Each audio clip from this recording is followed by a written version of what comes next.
te dejaron de último. Yo dije, no, vamos a verlo de otra manera. Yo soy el aperitivo, que es una bebida o comida ligera para estimular el apetito de la comida principal que viene. Vamos a ver el papel de la microbiota. Tenemos más de 39 billones de microorganismos, 100.000 especies diferentes y 50% de estas son bacterias. ¿Qué compone la microbiota? La microbiota y el microbioma se usan indistintamente, pero yo quiero decirle que no es lo mismo. La microbiota es el apartamento, un edificio de apartamento donde vive su familia con sus hijos y sus animalitos y sus mascotas.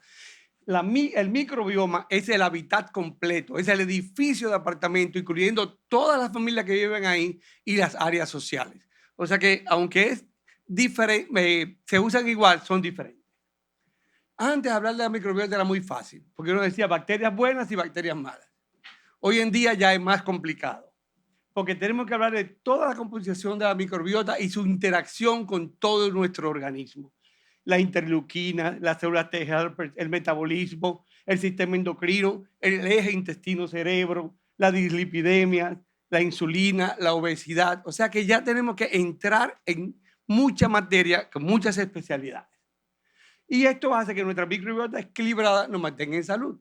Si hay un cambio en esa microbiota, vendrán las enfermedades. Y estas enfermedades vienen principalmente por el estilo de vida que tenemos, las comidas, los antibióticos, los medicamentos, y esto produce una disbiosis, que es, y puede asociarse con diarrea, que es lo más frecuente, síndrome de intestino irritable, enfermedad inflamatoria intestinal, diabetes, obesidad y muchas otras enfermedades hepáticas y cardiovasculares. Existen dos microbiotas, es muy importante que ustedes lo tengan en cuenta. La microbiota permanente y la microbiota transitoria. La permanente es la que adquirimos en el nacimiento y se mantiene hasta los 2 o 3 años de edad. Y esta varía dependiendo de cómo nacemos, de qué tipo de nacimiento tenemos y si la madre de nosotros nos da medicina o no, y si los pediatras usan antibióticos en los primeros 3 años de vida o no. Un niño que crece por parto de cesárea, que no es amamantado por su mamá y que los pediatras comenzaron a usar antibióticos a temprana edad, van a tener una microbiota muy mala y son los que van a desarrollar más enfermedades, más alergias y más intolerancias. Las bacterias que se ponen los bebés al pasar por el canal del parto lo protegen contra las alergias. El organismo es muy inteligente y la madre va cambiando sus bacterias para cuando ese bebé nazca, el canal del parto lo baña con estas bacterias buenas que le van a producir inmunidad. Si uno nace por cesárea, es estéril.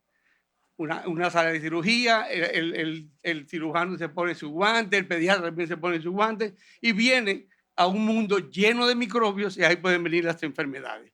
El canal del parto, como dije anteriormente, el recién nacido adquiere bacterias de la madre. Y en los últimos 10 años, lamentablemente, han aumentado las cesáreas. Un 30% en los Estados Unidos, un 40% en Chile y aquí en la República Dominicana, 75% de los partos se hacen por cesárea. Eso tiene muchas aristas que ver.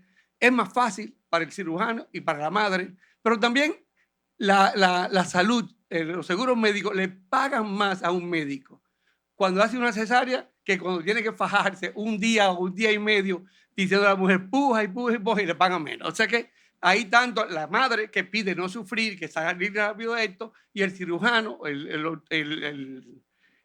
obstetra, que quiere salir rápido de esto y es mucho más fácil. De ahí que Martin Blaser, el director del microbioma humano en Nueva York, dijo que hay que bañar a los bebés que nacen por cesárea con un líquido especial de la vagina de la madre. O sea, lavar la vagina y con ese líquido sucio, lleno de bacterias de la vagina de la madre, bañar al bebé y esto le va a producir más inmunidad porque tiene lactobacilos y bifidobacterias. Cambiar o mantener una microbiota saludable toma tiempo, pero tiene muchos beneficios. Y a medida que uno va creciendo, van cambiando las cosas. Ya a nuestra edad tenemos más firmicutes, que son las bacterias malas, que menos bacteroidetes, que es en la edad hasta la adolescente. O sea que, lamentablemente, a medida que vamos envejeciendo, nuestra microbiota cambia para lo peor, simplemente por la edad. Y también el sistema de vida que tenemos, las comidas, queremos llevar el mundo por delante, hacen que este estilo de vida de alimentación aumente también los firmicutes y predispone a un mayor riesgo de enfermedad cardiovascular. El 90% de la microbiota está formada por firmicutes y bacteroidetes. Cuanto más diversa sea la microbiota y más genes bacterianos tenemos, más beneficioso para la salud. Pero si crecemos uno y quitamos los otros, entonces vienen los problemas. Y hay muchas investigaciones en autismo, en diabetes, obesidad, que están aplicándose a esto. Hay una prueba que es la prueba de la microbiota, que ha comenzado a tener mucho mercadeo. Pero actualmente solo debe usarse en investigación, porque no hay una estandarización todavía. No hay protocolo para su recolección. Y la microbiota varía enormemente. La permanente se queda, pero la transitoria varía de día a día. Y no se ha establecido qué constituye una microbiota normal o una microbiota patológica. O sea que no es recomendable hacerla esto. Pero si ustedes, por la presión que tienen con los pacientes, porque hoy en día en Google dicen, doctor, yo he oído que se hace el test de la microbiota, la hacen, pues la pueden hacer, es muy costosa, muy costosa, y lo que tienen que ver principalmente es la relación de firmicutes y bacteroidetes.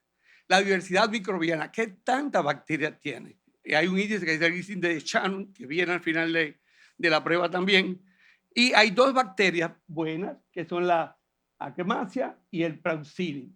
El Prausini es productor de butirato.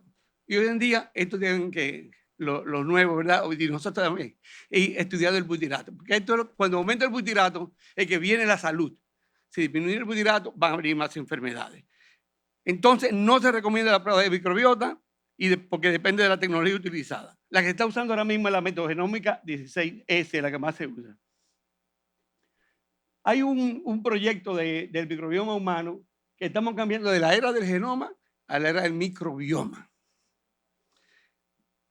Y esto ayuda a prevenir la microbiota, la colonización de microorganismos, estimula el sistema inmune, también regula el metabolismo de la glucosa y funciona también en el cerebro y en el segundo cerebrito que tenemos en la microbiota intestinal, que puede por sí sola sintetizar serotonina, adrenalina y dopamina. Hoy en día ya se ha dividido que el sistema gastrointestinal tiene una relación con todo nuestro organismo y se llaman ejes. Eje intestino-cerebro, intestino-hígado, intestino-piel, embarazo, e intestino y sistema inmune. La microbioma no es una cosa nueva. Desde 1840 hemos estudiado esto. El 95% de la patología está relacionada con la microbiota. Y lo que no se conoce todavía de la microbiota es más de lo que se conoce. Pero cuando hay una disbiosis, que hay desbalance, vienen las enfermedades. Y esta disbiosis se manifiesta con muchísimas manifestaciones. Náusea, diarrea, flatulencia, dolor abdominal, distensión. Y está relacionada con casi todas las enfermedades. Autoinmunes, infecciosas, hepáticas, respiratorias, mentales y neurológicas. O sea que todo nuestro sistema gira alrededor de los microbios que tenemos en nuestro intestino. Y hay un dicho que dice que si uno siente un nudo en la garganta o que al enamorarnos maripositas aletean en nuestro estómago, es que literalmente esto pasa. Y es que nuestro sistema digestivo decide en la salud y en el bienestar, no solamente orgánico, sino funcional también. Y nuestro organismo debemos mantenerlo en salud como la selva amazónica, tener una vegetación con agua, hongo, musgo y verdoso. Pero ¿qué pasa? Que nosotros, queriendo cambiar la naturaleza, por ejemplo, Alexander Fleming en el 28 y Chen y Flores en el 38, descubrieron los antibióticos. Y con esto pensó que ya se iba a salvar el mundo, ya no van a venir las enfermedades. Pero su uso ha empezado a declinar. ¿Por qué? Porque los antibióticos han cambiado la cosa, pero han hecho también más para prolongar la perspectiva de vida que cualquier innovación médica. Pero su uso es innecesario. Las dosis incorrectas. Muchas veces un dolor de garganta, tú me das una tabletica, al otro día se siente bien y ya deja de tomarlo. Y el tiempo inadecuado han hecho que se altere la microbiota y afecta la barrera y motilidad intestinal. Y eso significa un desafío muy grande para la salud pública. Y esto hace que se ha devastado esa selva amazónica tan bonita y se ha destruido todo nuestro medio ambiente. El 20% de las infecciones hospitalarias son por antibióticos de la diarrea. Y más de 100.000 personas mueren cada año a causa de esto. Y ya el doctor William Otero dijo que la diarrea por Clostridium difficile era la más frecuente y es producida por el uso exagerado de antibióticos. Entonces, volvemos atrás. ¿Por qué está pasando esto? Los antibióticos matan la microbiota. Y el trasplante de materias fecales hace mucho que se hizo. En 1917, Alfred Nissl vio que un paciente en la Segunda Guerra Mundial no desarrolló una enfermedad en la epidemia que vino de shigellosis. Y él tomó estas materias fecales de ese paciente sano, se le introdujo a los otros soldados y todos mejoraron. Y ahí se creó, se descubrió la bacteria Escherichia coli Nissl en el 1967. Este fue el primer trasplante de materias fecales que se hizo. De ahí que volvieron otra vez a usar las materias fecales para principalmente el Clostridium difficile, porque se restablece el balance natural.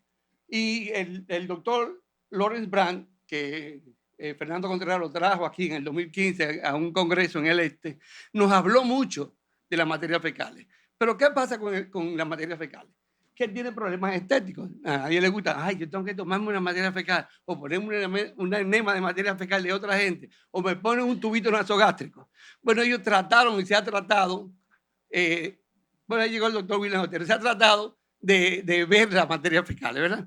Los problemas estéticos están tratando de mejorarlo y ya se han formado unas cápsulas que se llaman CRAP capsule. CRAP en argot popular quiere decir materias fecales. Son materias fecales congeladas que se están vendiendo en los Estados Unidos para tratar las enfermedades del Clostridium difficile. Y ya se ha creado un banco de materias fecales. Y no solamente el banco de materias fecales, sino también un banco con comidas fermentadas. Esa comida fermentada y las materias fecales producen bacterias. Y la bacteria. Y esto es una esperanza de vida futura.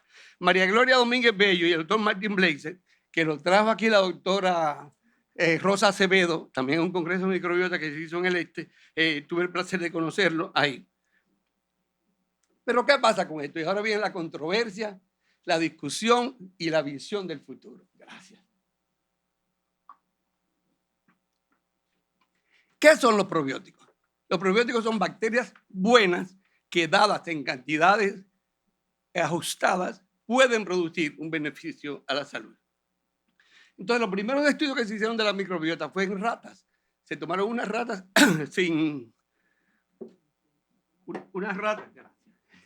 se tomaron unas ratas que no tenían bacterias y se le dio una comida grasa. La aumentaron de peso, después se le hizo un trasplante de materias fecales de una ratita normal que estaba flaquita y esas ratas en 9 semanas volvieron otra vez a ser delgaditas otra vez. Entonces ahí vino el estudio con los probióticos, porque la obesidad es una enfermedad y se espera, según la Federación Mundial de Obesidad, que para el 2030, si no hacemos nada, 254 millones de niños van a tener sobrepeso. Entonces, los probióticos antes se usaban solamente en estudios en animales. Hoy en día estamos usando estudios controlados en humanos, con cepas específicas y reconocidas, con simbióticos y prebióticos para ayudar a su absorción. Y ya en estudios en humanos se ha demostrado que producen una disminución de la grasa. En pacientes confirmados con biopsia hepática, un 76% mejoró su grasa en el hígado, dándole ciertos tipos de probióticos específicos. Más de 12 cepas diferentes de un solo tipo de probiótico, lo voy a decir más adelante, y han demostrado que reducen la inflamación hepática y el contenido de los triglicéridos en el hepatocito. También en cirrosis hepática, disminuye la fibrosis que se produce en el hígado. La microbiota juega un papel importante también en el cáncer de colon y se disminuye la progresión de adenoma a colorectal carcinoma en aproximadamente 10 años, aumenta más en que salga un carcinoma de un adenoma. En enfermedades inflamatorias se han usado mucho también, reducen las citoquininas, que son las que producen la inflamación. Hay una amplia información terapéutica en colitis ulcerosa, leve a moderada y en pouchitis. Ahora, esto no quiere decir que los probióticos deban usarse en estas enfermedades, sino que deben usarse concomitantemente o secuencialmente con los productos biológicos y con la medicina que tenemos actualmente. Es como cuando sale el noni, por ejemplo, que cura 110 enfermedades. Un diabético deja su medicina, se pone a tomar noni y se muere. No, no hay que dejar la medicina tradicional que tienen estudios. Los probióticos todavía, hasta ahora, son coayudantes. En el Helicobacter pylori se ha demostrado principalmente que reducía los efectos colaterales del tratamiento, pero también aumenta la tolerancia al tratamiento, como disminuyó los efectos colaterales, y ya sabemos que tiene un efecto antimicrobiano, porque inhibe las moléculas microbianas y el metabolismo. Hoy en día, en el síndrome de intestino irritable, que es lo que se han hecho más estudios, el tratamiento no farmacológico ideal son los probióticos. Pueden regular la microbiota en disbiosis, influyen en la fisiopatología, está basada en diversos metaanálisis en humanos que muestran su efecto superior al placebo. Hay muchos estudios hoy en día de la microbiota. En el 2012 solamente había como 2.000 trabajos. En el 2023, 21.600 trabajos. Y en estos últimos 2 años hay más de 100.000 trabajos sobre la microbiota y los probióticos. Y no hay un solo congreso mundial que no se hable de la microbiota y de los probióticos en todas las especialidades. O sea que no hay duda de la interacción de las bacterias intestinales con nuestros órganos. Y ya la Directriz Mundial de la Organización Mundial de la Salud, en febrero del 23, hace 2 años, hizo un equipo de revisión y dijo, hay que tener mucho cuidado con los probióticos, porque aunque sean del mismo género, por ejemplo, lactobacilos, no tiene diferentes propiedades. No es lo mismo tú tener un león que del género felino a un gatito en tu casa que tú vas a acurrucar. Son del mismo género felino, pero tienen diferentes propiedades. Y hay que ver, perdón, sí, Fernando. Es un león que es el escogido y un tiguerito que es del Licey. Entonces, cuando ustedes ven un probiótico, tienen que ver primero género, por ejemplo, lactobacilo, la especie, Casei, Rhamnosus, que es el que más he estudiado, y también, importantísimo, la designación numérica. O sea, que no es ya un probiótico cualquiera. Antes solamente se usaba el probiótico para la diarrea. Y el bacilo Casei era el número 1. Ya ahora sabemos que hay que ver qué género, qué especie y qué designación numérica. Y los estudios que se han hecho en humanos, estos son los principales que se han hecho. Como ustedes ven en rojo yo puse el Lactobacillus plantarum y el Lactobacillus rhamnosus. Son 2, pero hay más de 27 especies de cada uno de esos por las designaciones numéricas. O sea que ya no es un probiótico cualquiera, ya no es ir a la farmacia en los Estados Unidos y comprar uno que diga 80 billones. Esos son chocolaticos, eso no sirven para nada. Pero no matan ni curan y te pueden hacer bien, ¿por qué no usarlo? Eso era antes, ya no. Ahora tenemos que buscar el probiótico con nombre, con apellido y para qué sirve. Se han hecho que sean probióticos con estudios en humanos, cepas específicas y reconocidas, que tengan simbióticos y prebióticos para que ayuden su absorción y su fijación. Que sean multicepas, no uno solo.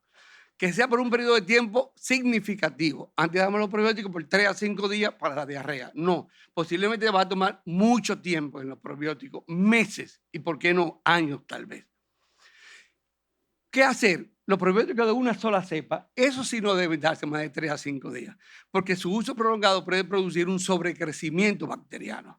Ahora, las cepas combinadas, sabiendo qué tipo de probióticos, qué estudios en humanos tienen, ese es el que uno debe de usar. Y tiene razón el doctor Otero cuando dijo que los probióticos están en categoría de suplementos dietéticos y no están obligados a tener evidencia del mecanismo de acción o eficacia para ser comercializados. De ahí que la FDA no tiene nada que ver con esto y todavía no se ha pronunciado con estas cosas. Su eficacia depende en gran medida de la cepa. ¿Qué tipo de cepa? De la dosis, de las combinaciones y qué tiempo vamos a durar a ese paciente con este probiótico. Y solo deben usar ese probiótico con eficacia clínica probada en ensayos humanos, placebo, doble ciego. No es comprar un probiótico en la farmacia. La microbiota intestinal juega un papel muy importante en el aprendizaje del sistema inmunitario. Debemos cuidarla. Si matamos nuestra microbiota indiscriminadamente con comida chatarra, con medicamentos, entonces vendrán las enfermedades. Cambiando los microbios que habitan en nuestro cuerpo, podemos tratar enfermedades desde las alergias, obesidad, el autismo, infecciones y el envejecimiento. Quiero que ustedes sepan que en 1907 Ehrlich Mennikov fue el primero que dijo, los probióticos prolongan la vida, con un estudio que hizo en Bulgaria y vio que los búlgaros vivían más que los rusos. Y el común denominador era que ellos se desayunaban con leche fermentada, con el yogur. Pero como el yogur no es un medicamento, es una medicina que todavía seguimos pensando que los probióticos son comida, no medicina, por eso todavía la FDA no se ha pronunciado. Miremos los cambios del mundo. Convivir con los microbios, nuestros mejores amigos, para poder mantener una selva y un medio ambiente tan bonito como esto. Y para terminar, aunque mucho ha cambiado, mucho permanece siendo lo mismo. Vamos a tener una mente abierta y usar las cosas con moderación. Muchas gracias.